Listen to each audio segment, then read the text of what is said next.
Have you ever stopped to wonder, could I be doing things that quietly push people away and no one has the heart to tell me?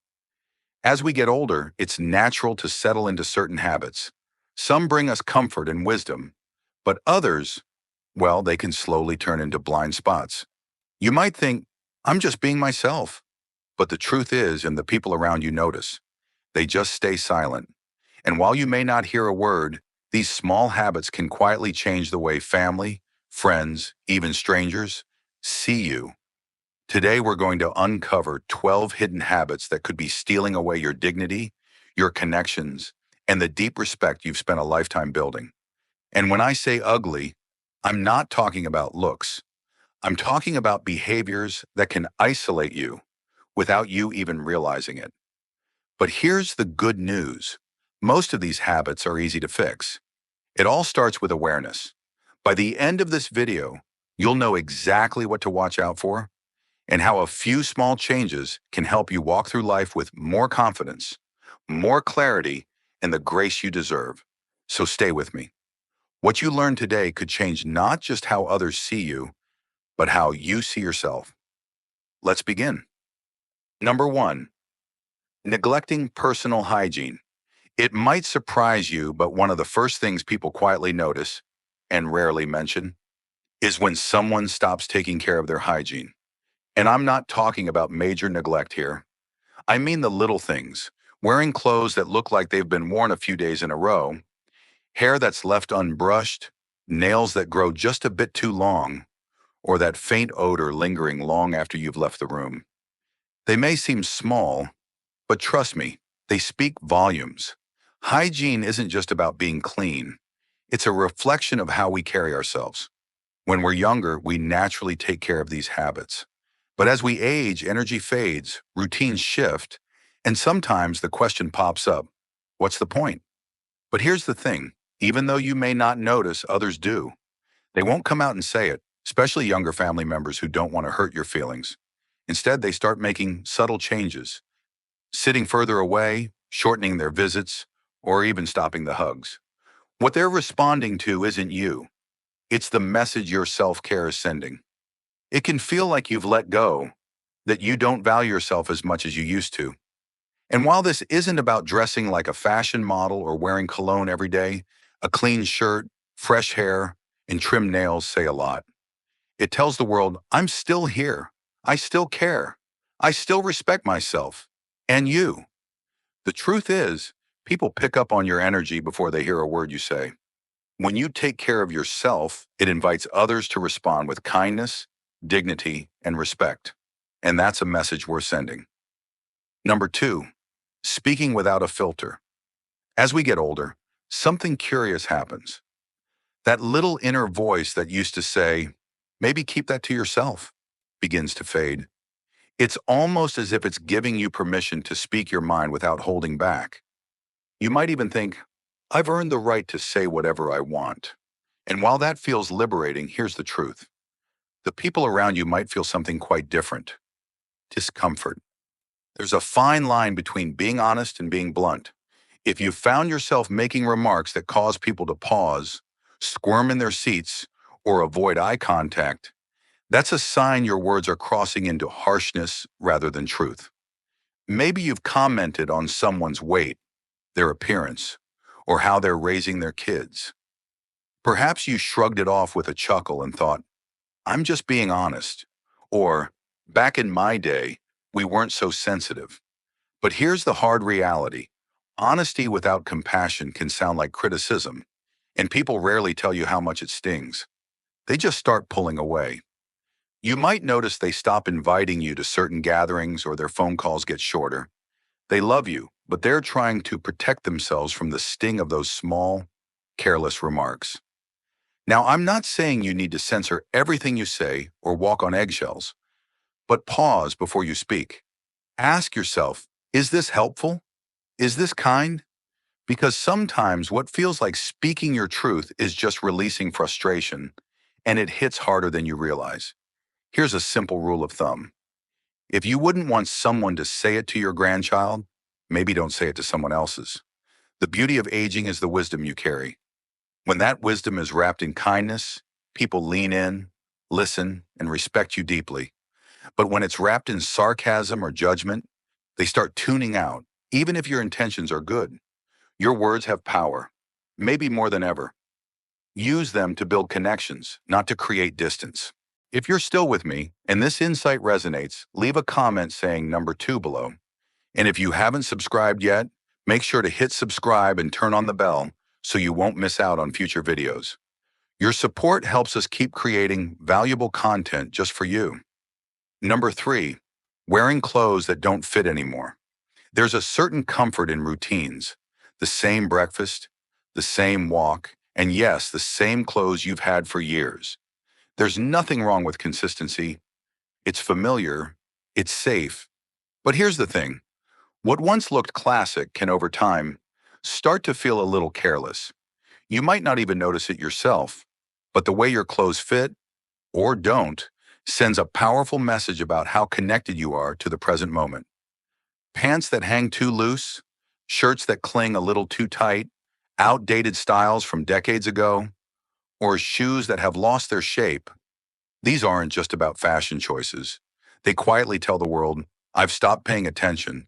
And while no one will directly say it, they notice. It's not about trying to follow trends or dressing like someone half your age. It's about showing that you still see yourself as someone worth looking after. When others see an older adult dressed in clothes that fit well, look cared for, and reflect a sense of self-respect, they admire you.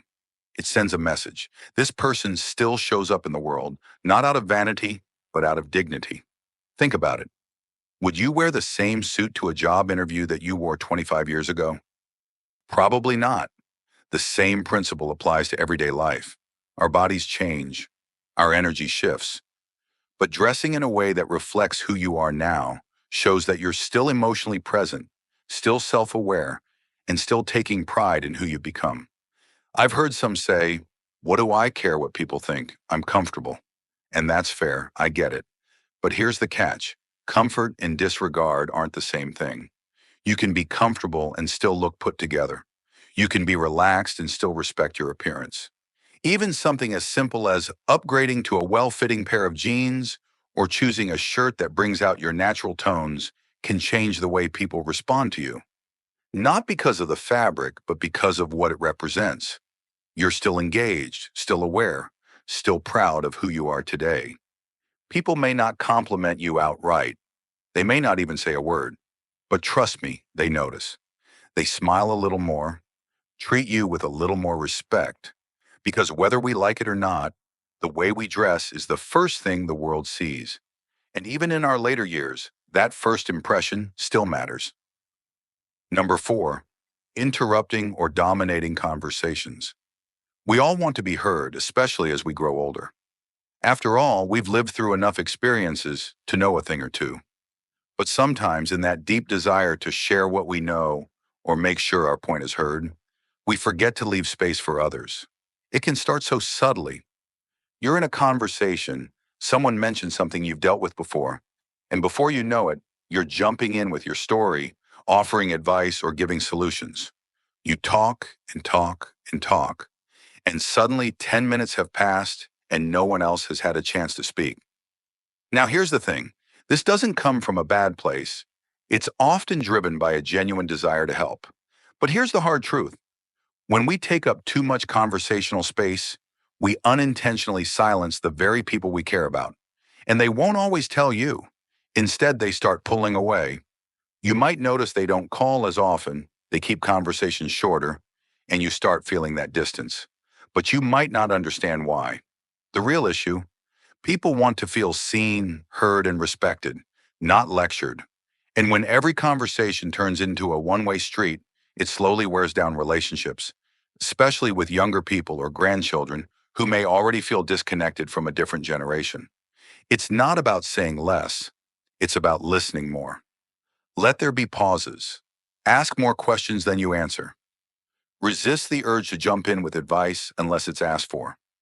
One of the most powerful things an older person can do in a conversation is hold back just enough to give others space to speak. Not because you don't have wisdom to share, but because they need to know their words matter too. And here's the twist. The less you dominate the conversation, the more people will seek your input. The more you listen, the more they trust you. You become someone they want to talk to, not someone they feel they have to brace for. So next time you're chatting, whether in a group or one-on-one, ask yourself, are you truly listening or just waiting for your turn to speak? That small shift can make all the difference. Because when people feel truly heard, they open up, draw closer, and start looking forward to the next conversation instead of dreading it. Number 5, complaining about kids these days. It starts off innocently enough. You see a teenager absorbed in their phone and think, back in my day, we actually talked to each other. You hear someone in their 30s making a decision you disagree with and think, they have no idea how the real world works. Slowly, these thoughts slip into conversations with friends, family, even strangers. But here's the thing. When you constantly criticize younger generations, you're sending a message that might be more damaging than you realize. What's the message? It tells the people around you, especially your children and grandchildren, that you're not interested in understanding them. It tells them you're stuck in a time that no longer exists. Now let's face it, every generation thinks the one coming up behind them is missing something. That's nothing new. But when criticism becomes your go-to response, it doesn't make you seem wise. It makes you seem bitter. You might think you're just making a harmless joke or pointing out what seems obvious. But to the younger folks hearing it, especially those under 50, it often feels like rejection. They start feeling like you're dismissing their world, their values, their way of life. And here's the outcome. They start pulling away. They keep conversations light, avoid going deep, and brace for judgment. Even though they love you, they start holding parts of themselves back. Now, that doesn't mean you need to agree with everything younger people do. You don't have to embrace every new trend or idea. But what you can do is shift from criticism to curiosity. Instead of saying, these kids today have it easy, try asking, what's it like trying to find your way in this world now? That simple shift opens the door to connection. It creates space for dialogue, not division. And here's the truth. Your value doesn't come from comparing the past to the present. It comes from bridging the gap between them, from being the steady hand that reaches across generations, not the voice that shouts from behind. When younger people feel respected, they listen. They ask questions. They come to you, not because they have to, but because they want to. You become not just the elder in the room, but the one they admire, trust, and turn to. Not for lectures, but for wisdom that listens first, then speaks. That's real influence. And it starts with letting go of the need to always be right about how it used to be. Lean into who you can be right now. Number 6, ignoring modern etiquette. There's a type of social awareness that often goes unnoticed until it's not there. Things like speaking loudly on the phone in public, standing too close in line, or playing a video without headphones in a waiting room. Small behaviors, right? But they can have a big impact on how others perceive you. Now, these things might not have seemed like a big deal decades ago. Back then, people were more tolerant of loud conversations or unexpected behavior. But times change, expectations shift. What used to be considered harmless now makes people quietly uncomfortable. And here's the tricky part. You might not even realize you're doing it. No one comes up to you and says, hey, could you turn that down? Or, do you mind stepping back a little? Instead, people give you a look, avoid eye contact, or even move to another seat. It's not personal, but it's real. Whether it's on the subway, in a coffee shop, or just walking through a store, these little breaches of what people now consider common courtesy say something. They say, I'm not aware of how I affect others. And the truth is, people don't always give older adults the benefit of the doubt. They may assume you should know better. So when they see these behaviors, they don't chalk it up to misunderstanding. They chalk it up to disregard. That's not the legacy you want to leave. But here's the good news. This is one of the easiest things to fix. Start paying attention to how people around you behave in public spaces, how they manage their volume, how they navigate personal space, how they engage with technology when others are around. Modern etiquette isn't about being uptight. It's about being considerate. It shows that you're still tuned into the world, still engaged, still aware of the impact you have on others. And that awareness builds respect. It says, I may be older, but I'm still someone who pays attention. I adapt. I care about how others feel. That doesn't just improve how strangers respond to you, it also changes how your own family sees you. Your grandkids notice, your neighbors notice, and their quiet admiration grows. In a world that's always rushing, someone who moves with awareness and carries themselves with subtle dignity stands out more than ever. Number 7, oversharing medical problems. We've all heard it. Get a few older folks together, and the conversation turns into a contest of who's got the worst knee, the highest blood pressure, or the most medications lined up on the bathroom shelf. And while it may seem like harmless talk or even a way to bond, constantly bringing up health issues can slowly drain the energy of those around you. Here's the thing. Everyone knows that getting older comes with its fair share of physical challenges. You don't have to pretend everything is perfect. But when your conversations always circle back to what hurts, what the doctor said, or what's next on the surgery list, people start to feel like they're in a waiting room, not a relationship. For younger family members especially, these topics can feel overwhelming. They may not know how to respond, or they may feel helpless hearing about things they can't fix. Instead of leaning in, they may start to back away, not out of disrespect, but out of quiet exhaustion. You deserve empathy, and you deserve to be heard. But when health struggles become the centerpiece of every conversation, it shifts the dynamic. It goes from connection to caretaking, from sharing to complaining. Think about the people you enjoy being around. Chances are they're not the ones who list every ache and pill they take. They're the ones who focus on what's still good, the ones who might mention a challenge, but don't let it define the moment. Now, does this mean you should hide your struggles? Not at all. But choose your audience, choose your timing, and most importantly, find balance.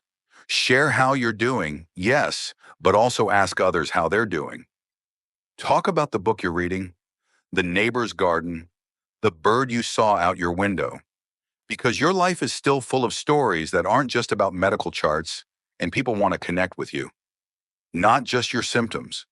You'd be amazed at how much lighter your relationships feel when you stop letting your health take the lead in every conversation. When you focus on what you can do, what you enjoy, and what still sparks a smile, not only do you feel better, you help others feel better too. And in a world that sometimes feels heavy, being the one who lifts the room, even a little, is a beautiful kind of medicine all its own. Number 8, being stubborn about outdated beliefs. One of the toughest things to recognize in ourselves, especially as we get older, is when our beliefs start to become walls instead of windows. We hold on to ideas that once served us well, principles that shaped how we raised our families, ran our businesses, and made sense of the world. But over time, if we're not careful, those beliefs can harden into absolutes that no longer fit the world we live in. You might catch yourself saying things like, nah, so that's just how it is, or people are too sensitive these days, or I don't care what the science says, I know what's right. While you might feel confident in your views, what others often hear is something very different: resistance. The reality is, the world has changed, and it's still changing. Technology, culture, gender roles, mental health awareness, how we communicate, everything is evolving fast. When we dig our heels in and refuse to even consider another perspective, it doesn't come off as wisdom.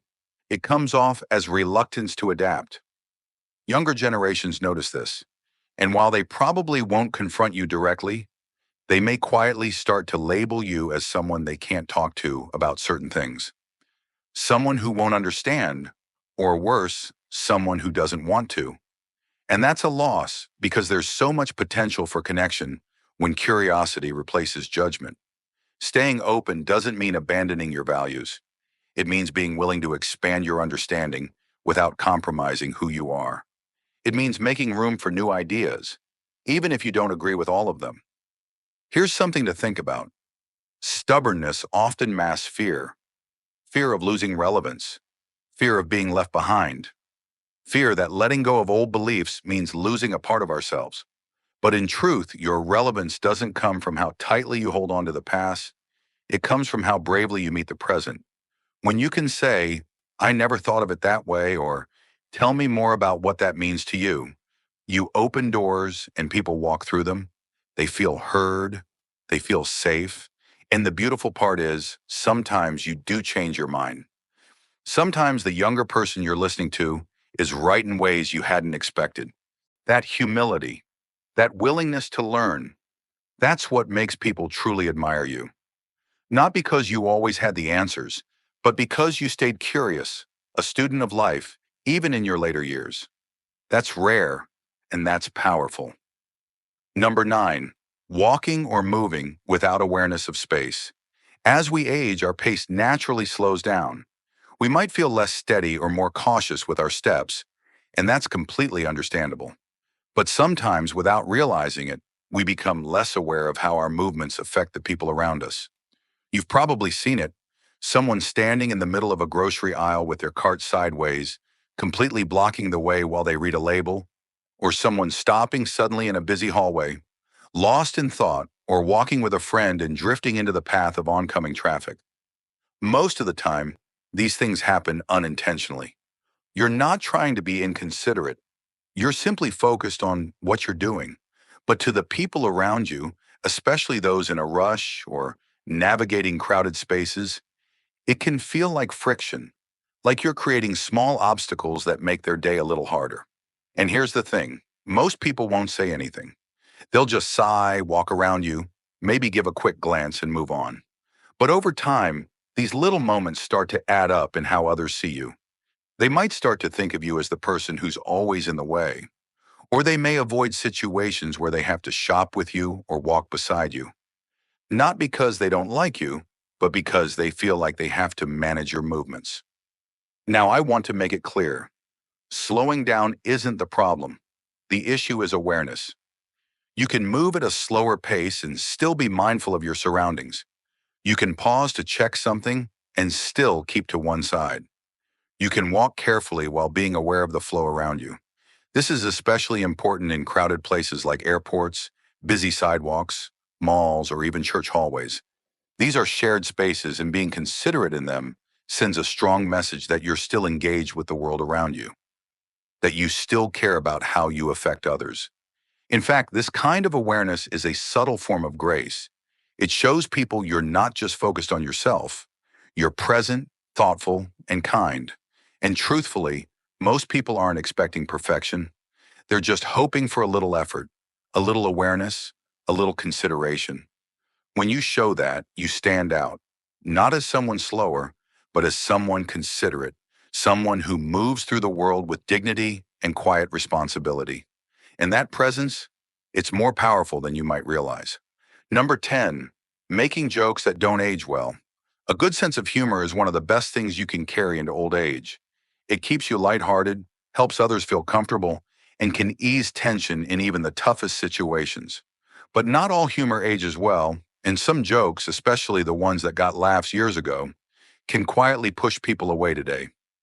You might find yourself joking the way you always have, a little sarcasm here, a teasing remark there, or perhaps a comment that plays off old stereotypes or pokes fun at someone's background, appearance, or choices. You might even follow up with, I'm just messing with you, or come on, lighten up. But here's what's changed, the world around you. While humor used to rely on poking fun at differences, today people are more aware of how words affect others, especially when they come from someone older.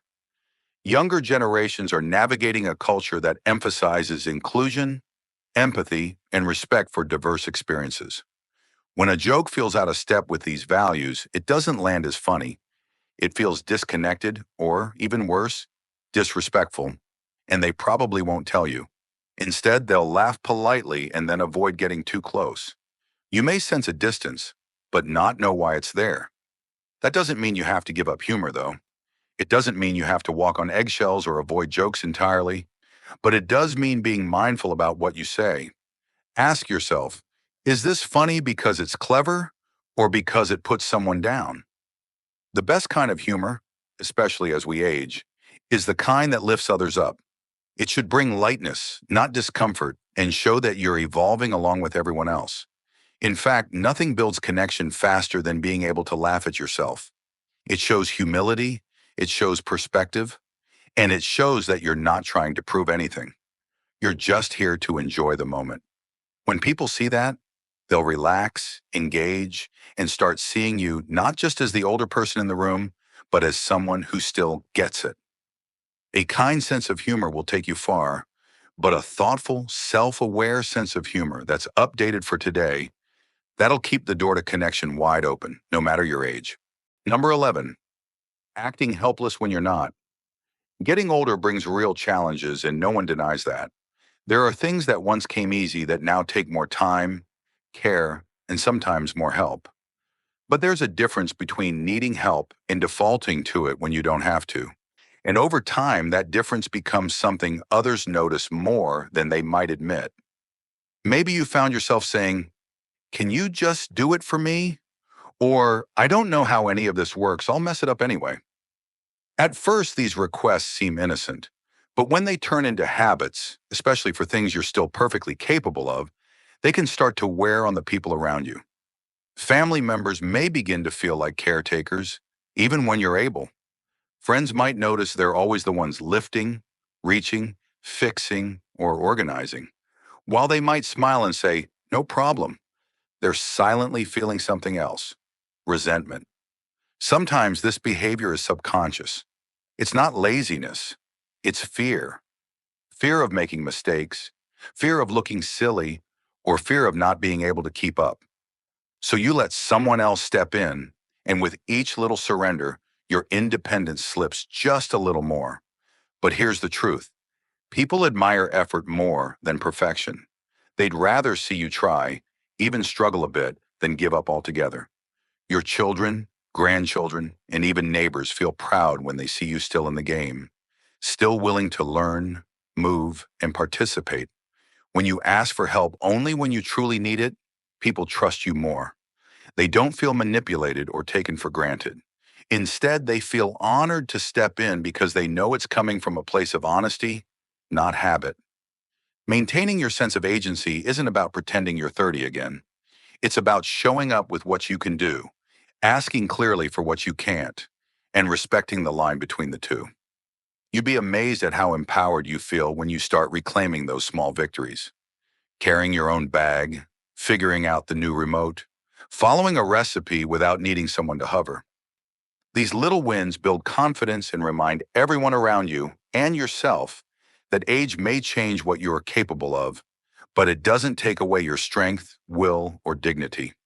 The people who truly age well aren't the ones who never ask for help. They're the ones who know when to ask and when to stand tall and say, "I've got this." Number 12, pretending you're always right. We all like to feel we've earned our place at the table, especially after decades of life experience, hard choices, and lessons learned the long way. It's understandable that, at a certain point, many older adults feel like they've got the answers, that they've seen enough to know how things work. And in many cases, they do. But here's where it gets tricky. When the need to be right overshadows the need to connect, people stop listening. It might show up in small ways: correcting someone's story at dinner, insisting your way of doing something is the only way that makes sense, rolling your eyes at new ideas, or brushing off someone else's opinion with, "Trust me, I know better." At first, others may shrug it off. They might even laugh. But over time, being around someone who always has to be right becomes exhausting. People start avoiding meaningful conversations, they withhold their thoughts, and they stop challenging you. Not because you convince them, but because it's just easier to stay quiet. The irony is, many older folks don't do this to be arrogant. They do it to feel safe, to maintain a sense of authority in a world that's changing quickly around them. But when being right becomes more important than being kind or curious, it backfires. Being wise doesn't mean having all the answers. It means knowing when to offer your perspective and when to let someone else explore theirs. It means holding your opinions with confidence, but also with openness. Here's the truth most people don't say out loud. The people we admire most aren't the ones who correct us. They're the ones who listen, reflect, and gently invite us to think differently without forcing it. When you stop trying to win every discussion, people actually start coming to you more. They ask your opinion, they value your feedback, not because you dominate the room, but because your words carry calm, thoughtful weight.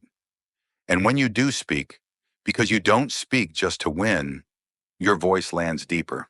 It sticks. It matters. In the end, the need to be right fades.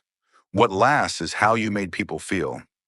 And when you leave space for others to be heard, challenged, and uplifted, your presence becomes something they truly treasure, not tolerate. Final thoughts. Now that we've explored these 12 behaviors, take a moment to reflect gently, without judgment. Which of these habits have quietly crept into your life? Which ones caught you by surprise? And which do you feel ready to shift, even if just a little? This video wasn't meant to shame or criticize. It's here to offer you something that most people don't: honest insight wrapped in care. The truth is, these behaviors don't make you a bad person. They're simply blind spots, habits that settle in over time without us noticing. And once we do notice, that's when real strength shows, not in pretending they don't exist, but in acknowledging them with a simple, "I see it, I can do better, and I still have the power to grow." That's what aging well is really about, not clinging to the past, not resisting change, but stepping into each new day with self-awareness, grace, and the quiet strength of someone who still wants to connect, evolve, and be a source of warmth in others' lives. So as you move forward, keep these signs in mind, not as a checklist, but as gentle reminders.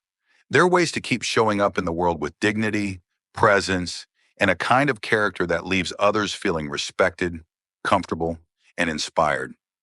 And remember, it's never too late to shift how you move through the world. Small changes in how you speak, listen, dress, joke, or interact can completely transform how people experience you and how you experience your own place in the world. Thank you for joining us today. We'd love to hear from you.